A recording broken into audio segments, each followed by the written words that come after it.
Bonjour, dans cette vidéo, on va faire la vidange sur une Citroën C3 avec le fameux moteur PureTech. Je vous parlerai des points faibles de ce moteur et vous donnerai mes conseils pour éviter le plus possible les problèmes. Puis en fin de vidéo, je vous donnerai quelques astuces si le mal est déjà fait et que votre moteur consomme de l'huile. Elle est de décembre 2015. C'est un moteur Atmo de 82 chevaux et elle a seulement 44 422 km. Bon, déjà il nous faudra de l'huile. Alors, premièrement, fini la 030 qui était préconisée par le constructeur. On passe sur une 5W30 qui est spécifique Stellantis. Disons que Motul a payé pour avoir l'agrément inscrit sur le bidon. Ensuite, il nous faudra un filtre à huile. Ici, donc, c'est un Manfilter W7058. Une clé pour défaire le bouchon de vidange. Une autre pour le filtre à huile.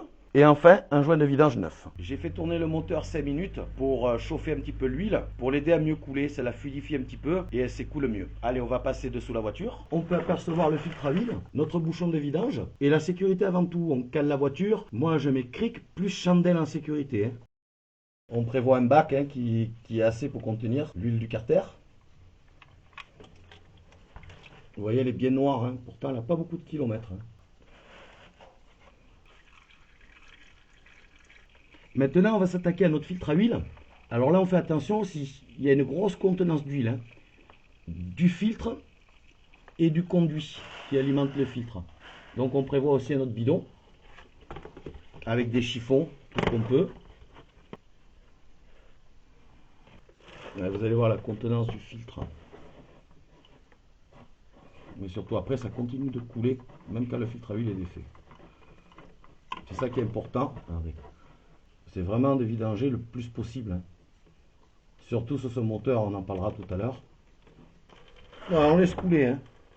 Je laisse s'écouler l'huile le plus possible. Et comme je le dis, je me répète, mais une vidange, c'est pas juste on fait couler l'huile, on change le filtre et merci, au revoir. On contrôle le plus possible de choses sur le véhicule. Bon, déjà, on fait les niveaux, liquide de refroidissement, lave-glace, liquide de frein. On voit s'il n'est pas trop vieux non plus. Il se change tous les 2 ans aussi. On contrôle le filtre à air. On peut prévoir de changer les bougies aussi. Et contrôler tout ce qui est plaquettes, flexibles de frein, pneus. Pareil, on fait la pression des pneus et on pense à faire la roue de secours. On contrôle un peu tout. On fait un topo de la voiture. C'est ça le but de la vidange. Sans oublier aussi l'éclairage, l'état des balais d'essuie-glace. Enfin, il y a beaucoup de choses à contrôler. Le filtre de clim aussi. Je vous donne une petite astuce qui engage que moi. Là, le filtre à huile est bien placé. Vous voyez, il est vers le bas. Donc, ce que je vais faire, je vais le remplir d'huile. Ça évitera au moteur, pendant ses premières secondes de démarrage, de tourner à sec. Et quand le filtre est mal placé, on peut faire autrement. Je vous mettrai le lien d'une vidéo que j'ai fait dessus pour éviter le démarrage à sec qui fait débat. Mais moi, c'est mon point de vue et puis je continue tant que possible à le faire. Ça prend quelques secondes et puis ça peut être que bénéfique au moteur.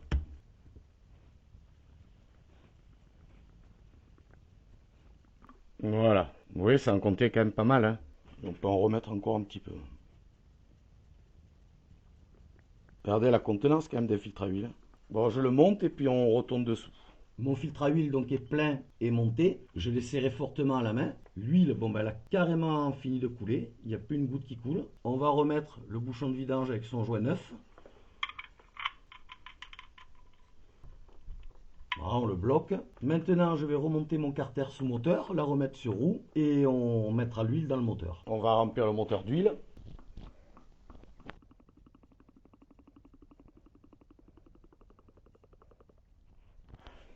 On va quand même tirer la jauge, voir où on en est. Bon, on sait que le filtre à huile est plein. On refile un petit coup de jauge. Voilà, là on est au max. On referme le bouchon d'huile.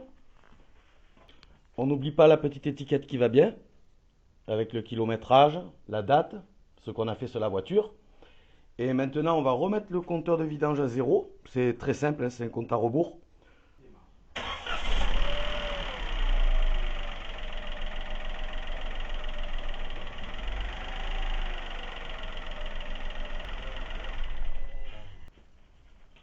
On réajuste le niveau si besoin, donc on va contrôler.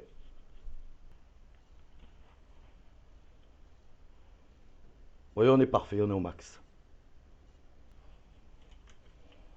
Allez, vous êtes prêts? Maintenant, on va parler PureTech. Je vais essayer de vous expliquer le mieux possible. Alors le gros problème vient de la courroie de distribution qui baigne dans l'huile. Au démarrage, il y a toujours un petit peu d'essence qui passe par la segmentation et qui vient polluer l'huile. Et une fois l'huile polluée, elle attaque la courroie de distribution et la courroie se désagrège. Les petits morceaux viennent boucher la crépine d'aspiration de la pompe à huile. Et résultat, il y a un manque de pression d'huile et c'est fatal au moteur. Les pistons chemises prennent un coup. Et après, vous avez un véhicule qui consomme beaucoup d'huile. D'ailleurs, il n'est pas rare de trouver un bidon de 5 litres dans le coffre pour faire les niveaux, au lieu du petit traditionnel bidon de 1 litre qu'on a l'habitude de voir dans nos voitures. Bon, moi, là, sur la C3 qu'on vient de faire la vidange, il n'y a pas de souci. La distribution a été faite en 2024 à 40 000 km. Et le carter d'huile a été démonté pour contrôler que la crépine soit propre. Tout était OK. Si vous aimez mon contenu, vous pouvez liker, commenter, vous abonner. C'est gratuit et puis ça aide à faire grandir la chaîne.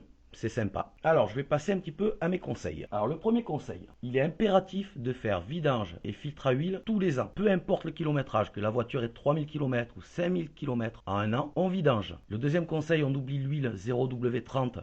On passe sur de la 5W30. Le troisième, alors là, c'est impératif aussi. On essaye d'éviter le plus possible le samplon 95 E10. Il peut contenir jusqu'à 10% d'éthanol. Et là, c'est encore pire. L'éthanol brûle très mal à froid. Donc, il y aura encore plus de dilution d'essence et d'éthanol dans l'huile. Et de même, on oublie tout ce qui est reprogrammation boîtier pour rouler à l'E85. Là, c'est vraiment à exclure sur ce type de moteur. Le quatrième conseil, c'est bien sûr de faire son kit distribution tous les 5 ans en contrôlant la crépine. Bon, maintenant qu'on arrive en fin de vidéo, je vais vous donner mon constat à moi personnel. Alors, le moteur PureTech est-il un mauvais moteur? Donc déjà, premièrement, oui, dû à sa conception, et deuxièmement non, si on le détourne de son utilisation, c'est-à-dire qu'on s'en sert comme un diesel. Je m'explique. Comme on a dit tout à l'heure, c'est au démarrage qu'il y a la dilution d'essence qui passe dans l'huile. Donc si vous en servez comme un diesel en faisant beaucoup de kilomètres, il y aura quasiment plus de soucis. Il y aura plus de 80% de dilution de carburant en moins dans l'huile. Et quand on voit la consommation, et là je parle sur la petite C3 en Atmo, on est à un petit peu plus de 5 litres au 100, et l'ordinateur de bord n'a pas été remis à zéro depuis presque 10 000 km. Je vous joindrai une petite photo. Vu toute la médiatisation qui a été faite sur ce moteur et la décote terrible des voitures équipées du moteur PureTech, je pense qu'il y a de très bons coups à faire dessus. Pour peu qu'on soit mécano ou simplement passionné et méticuleux, équipé de quelques outils et avec l'aide d'internet, on peut par exemple, je vous donne un exemple, acheter une Super 208 toute option avec ce moteur pour un prix dérisoire. On refait notre moteur et on s'en sert, comme je vous l'ai dit tout à l'heure, à la façon du diesel. Puis là, c'est que du bonheur, une voiture pas chère et qui consomme peu. Bon, par contre, qu'on soit clair, si vous faites réparer le moteur en concession, ce n'est pas la peine. Ça va vous coûter plus cher que la cote de la voiture sans problème. Alors, je vais vous donner aussi ma petite astuce. Si le mal est déjà fait, que vous consommez de l'huile et que bon, vous n'avez pas les moyens de faire réparer votre voiture ou que vous ne voulez pas le faire dans les règles de l'art, c'est-à-dire changer chemise piston, enfin refaire le moteur, vous pouvez y mettre un produit dedans. J'ai de super retours sur le Bardal Plasma LXR. Je vous joins aussi une photo. C'est bluffant. La consommation d'huile baisse énormément. Bon, j'ai essayé d'être le plus clair possible. Si j'ai oublié des détails, quoi que ce soit, vous pouvez très bien me poser des questions en commentaire. Et pour finir, moi aussi j'ai une question à poser donc aux connaisseurs. On dit que le turbo est plus sujet à ce problème que l'Atmo. Alors certes, le turbo est plus sollicité, mais je vois pas pourquoi il use plus de courroie alors qu'il y a toujours une dilution d'essence dans l'huile. Et vous pouvez me dire aussi les gros rouleurs, s'il y en a, avec le PureTech, est-ce qu'ils rencontrent ces problèmes justement? Bon, notre vidéo arrive à sa fin. Je vous remercie surtout d'être resté jusqu'au bout et vous dis à très bientôt pour d'autres vidéos.